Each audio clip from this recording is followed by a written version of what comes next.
The book of Revelation offers us this incredible picture of heaven with Jesus at the center of it all, being worshiped by 4 living creatures and 24 elders, 100 million angels, and all of creation, all declaring him worthy of worship and worthy to open this scroll that reveals the end plan of God for his creation. And actually, as the Lamb begins to break those seals, he begins to set this plan into motion.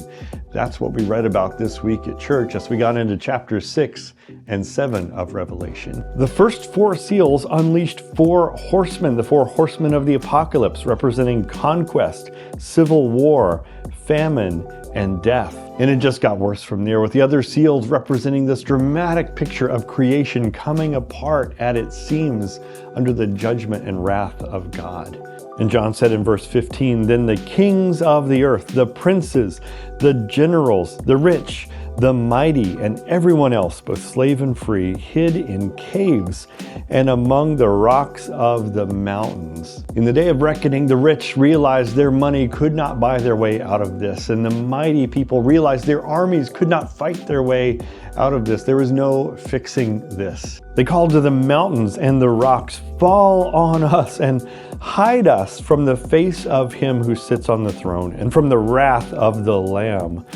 For the great day of their wrath has come, and who can withstand it?" Because of their sin, people were looking for a covering, any covering, even a mountain to fall on them. And they were asking this question, who can stand?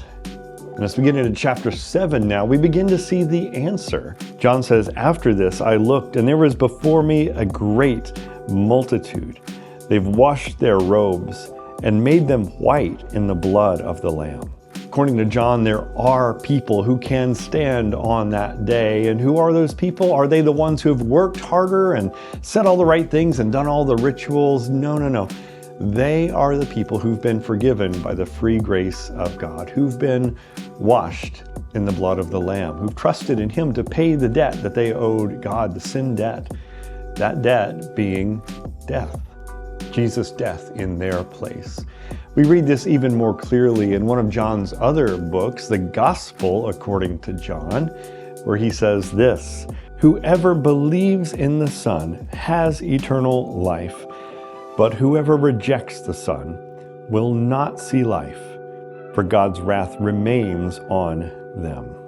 You see, we're all guilty of sin, and God's wrath is on us. The question is whether it will remain on us or whether it will be taken by another. Those are our only options. And the question for you today is, will the wrath of God remain on you, or will Jesus take it in your place?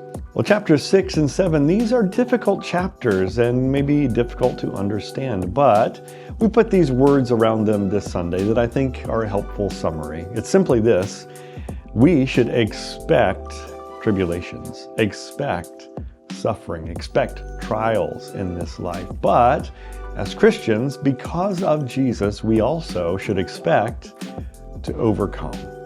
We're going to build on these thoughts this week as we continue our series through the book of Revelation at Cascade Fellowship at 10 o'clock. Hope to see you there.